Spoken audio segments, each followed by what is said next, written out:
మనకి మార్కెట్లో ఒక స్కామ్ అయితే నడుస్తుంది. ఈ స్కామ్లో ఏం చేస్తున్నారంటే మనకి వాట్సాప్లో కానీ టెలిగ్రామ్లో మెసేజ్ వస్తుంది, if you're looking for job so and so అని. అయితే ఇప్పుడున్న మార్కెట్ సిచ్యువేషన్స్ ప్రకారం చాలా మంది అయితే సెకండ్ ఇన్కమ్ కోసం చూస్తున్నారు, చాలా మంది అయితే జాబ్సే లేకుంటున్నారు. వాళ్ళందరూ ఈ స్కామ్ అట్రాక్ట్ అయ్యే ఛాన్స్ ఉంది. ఎందుకంటే వాళ్ళు మెసేజ్ చేసినప్పుడు ఏమని చెప్తారంటే, I'm so and so from so and so company and ఇది task based job. So task based అంటే మీకు ఒక చిన్న పని అసైన్ చేస్తారు, ఆ పని చేస్తే దానికి మనీ పే చేస్తారు అనమాట. అవి ఎట్లుంటాయంటే హోటల్స్కి లేకపోతే రెస్టారెంట్స్కి వీటికి రివ్యూస్ ఇవ్వడము లాంటి జాబ్సే ఇవన్నీ, టాస్క్సే ఉంటాయి ఇవన్నీ. అండ్ ఎవ్రీ టాస్క్ వచ్చేసి వీళ్ళు 150-200 అలా పే చేస్తారు. మనం అనుకోవచ్చు దీంట్లో స్కామ్ ఏముంది అని. దీంట్లో 2 టైప్ ఆఫ్ స్కామ్ అయితే ఉంటారు. ఒకటి ఏంటంటే మనం టాస్క్ కంప్లీట్ చేసినాక పేమెంట్ చేయరు. ఇంకొకటి ఏంటిదంటే మనం టాస్క్ కంప్లీట్ చేసిన తర్వాత వాళ్ళు పేమెంట్ చేసినా కానీ కూడా మన బ్యాంక్ అకౌంట్ అయితే ఫ్రీజ్ అయ్యే ఛాన్స్ 100% ఉంటుంది. ఎందుకంటే మనకి ఇక్కడ కంపెనీ పే చేయదు, వాళ్ళు ఒక ఇండివిజువల్ స్కామర్స్. వాళ్ళకి మనీ థర్డ్ పార్టీ త్రూ వస్తుంది. అంటే వాళ్ళు వేరే వాళ్ళ దగ్గర మనీ కాకుండా వేరొక ఐటమ్ ఇచ్చి మనీని వాళ్ళు డైరెక్ట్ తీసుకోకుండా మన అకౌంట్ ట్రాన్స్ఫర్ చేపిస్తుంటారు.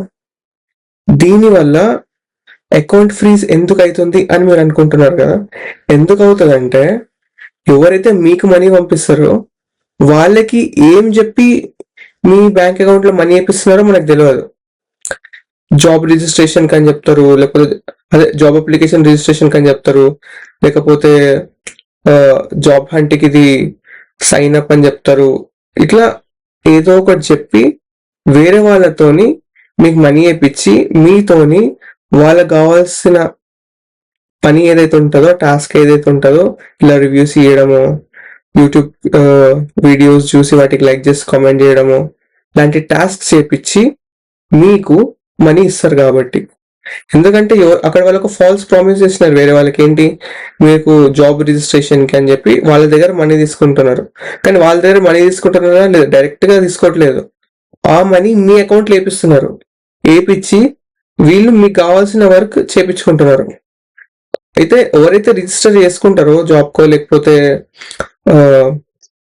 ఎవరితోనైతే స్కామ్ అయిందో వాళ్ళ దగ్గర నుంచి డైరెక్ట్ మనీ తీసుకోకుండా వీళ్ళు మీతో పని చేయించుకొని మీ అకౌంట్కి డబ్బులు వేపిస్తున్నారు. కాబట్టి ఎవరైతే పే చేసినారో సైలెంట్గా ఉంటారు కదా అందరూ. కొంతమంది వెళ్ళి సైబర్ కంప్లైంట్ ఇస్తారు, లేకపోతే ఆన్లైన్కి వెళ్ళి ఎన్పిసి పోర్టల్లో కంప్లైంట్ ఇస్తారు.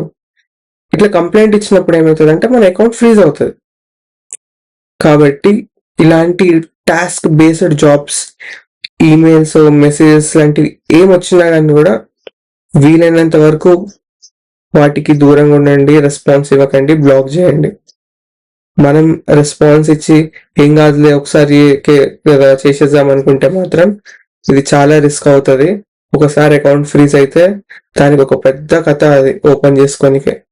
కాబట్టి ఇట్లాంటి స్కామ్స్ నుంచి దూరంగా ఉండండి వీలైనంత వరకు. డబ్బులు ఎవరికి ఊరికే రావు, ఇలాంటి చిన్న చిన్న టాస్క్లకి వందలు ఇయ్యరు. కాబట్టి